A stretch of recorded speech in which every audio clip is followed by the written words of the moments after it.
عليكم ورحمة الله وبركاته. أعوذ بالله من الشيطان الرجيم. بسم الله الرحمن الرحيم. الحمد لله رب العالمين والصلاة والسلام على أشرف المرسلين وعلى آله وصحبه أجمعين. أما بعد.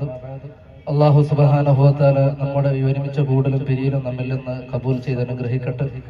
നമ്മുടെ ഈമാൻ അഹ്ലുസുന്നത്തി വൽ ജമാഅത്തിന്റെ കീഴിലായിക്കൊണ്ട് അഹ്ലുസുന്നത്തി വൽ ജമാഅത്തിന് വേണ്ടി നമ്മുടെ ആരോഗ്യവും നമ്മുടെ ആയുസ്സും നമ്മുടെ ഇൽമും ചെലവഴിക്കുവാനും അവസാനം ഈമാനോടുള്ള മരണവും അല്ലാഹു നമുക്ക് പ്രദാനം ചെയ്ത് അനുഗ്രഹിക്കട്ടെ. ആമീൻ യാ റബ്ബൽ ആലമീൻ.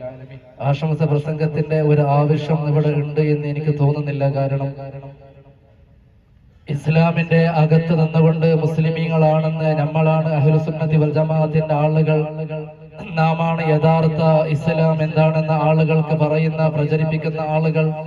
നാം എന്ന് പറഞ്ഞ ഒരു വിഭാഗം ആളുകൾ ഇസ്ലാമിന്റെ അകത്ത് നിന്നുകൊണ്ട് തന്നെ ഇസ്ലാമിന് ഇല്ലായ്മ ചെയ്യുമ്പോൾ ഇസ്ലാമിലേക്ക് ഇല്ലാത്ത ഒരുപാട് നിയമങ്ങളും അതുപോലെ തന്നെ ഈ അടുത്ത് പോലും ഇന്നലെ മിനിഞ്ഞാന്നായി ഏകദേശം 1-2 ദിവസത്തിലായി സോഷ്യൽ മീഡിയ ഉപയോഗിക്കുന്ന ആളുകൾക്ക് കാണാം ഒരു മുസ്തഫ മൗലവി എന്ന് പറയുന്നവര് മാന്യ അദ്ദേഹം ഒരുപാട് അദ്ദേഹത്തിന്റെ ഒരു പ്രസംഗത്തിന്റെ 15 മിനിറ്റ് 1 മിനിറ്റ് അങ്ങനെ ചെറിയ ചെറിയ ക്ലിപ്പുകളായി റീൽസുകളായി സോഷ്യൽ മീഡിയയിൽ വല്ലാതെ പ്രചരിക്കുന്നുണ്ട്. അതായത് ഇത്രയും കാലം റമദാനിലെ തറാവീഹ് വരുമ്പോ അത് 20 റക്അത്തില്ല, അല്ലെങ്കിൽ റബീഉൽ അവ്വൽ വരുമ്പോ മൗലിദ് വേണ്ട, നബി തങ്ങളെ ഇത്രത്തോളം ആഘോഷിക്കേണ്ട ആവശ്യമില്ല, അങ്ങനെ പല രീതിയിൽ പറഞ്ഞുകൊണ്ടിരുന്ന ആളുകൾ ഇന്ന് കുറച്ചുകൂടി മുന്നോട്ട് പോയി. ലൈലത്തുൽ ഖദ്ർ വരുമ്പോ റമദാൻ വരുമ്പോ മുഅ്മിനീങ്ങൾ അവരെത്രത്തോളം പടച്ച റബ്ബിലേക്ക് അടുക്കാൻ പറ്റുമോ അതിന് ഏതൊക്കെ മാർഗങ്ങളുണ്ടോ അതൊക്കെ തിരഞ്ഞെടുക്കുമ്പോൾ ഈ അടുത്ത് 2-3 ദിവസം വല്ലാതെ വൈറലാകുന്ന ഒരു ക്ലിപ്പ് കണ്ടു. ലൈലത്തുൽ ഖദ്റിന് ഒരു പ്രത്യേകതയുമില്ല, അത് കഴിഞ്ഞുപോയി.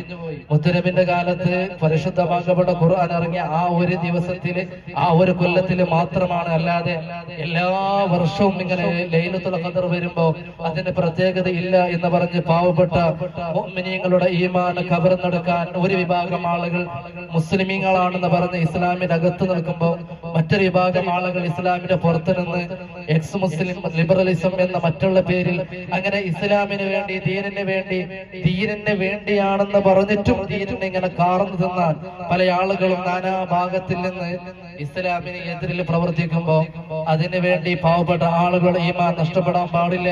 നമ്മൾ മുമ്പേ കണ്ടുവന്ന അല്ലെങ്കിൽ പ്രവർത്തിച്ചു വന്ന നമ്മുടെ ഈമാൻ അല്ലെങ്കിൽ നമ്മൾ പറഞ്ഞ് മനസ്സിലാക്കി നമ്മുടെ ദീൻ അതിലേക്ക് ഒരു കോട്ടവും വരാൻ പാടില്ല എന്ന് പറഞ്ഞുകൊണ്ട് ഈ മുടിപ്പൂ എന്ന് പറയുന്ന പ്രദേശത്തിന്റെ ഇവിടുത്തെ നല്ലവരായ ഒരു പറ്റം ആളുകൾ പടച്ച റബ്ബിന്റെ ദീനിനെ മുറുകെ പിടിക്കുവാനും ആളുകളെ ഈമാൻ സലാമത്താക്കാനും വേണ്ടി ഈ ഉണ്ടാക്കിയ ഈ തെരഞ്ഞെടുത്ത അല്ലെങ്കിൽ ഒരുക്കി വെച്ച ഒരു സദസ്, അതിലേക്ക് ബഹുമാനപ്പെട്ട തോക്കി ഉസ്താദിനെ പോലെ അലവി സഖാഫിയെ പോലെ ബഹുമാനപ്പെട്ട പാത്തൂർ ഉസ്താദ് ഇവിടെ പറഞ്ഞതുപോലെ നമ്മുടെ ഈമാൻ സലാമത്താണ്.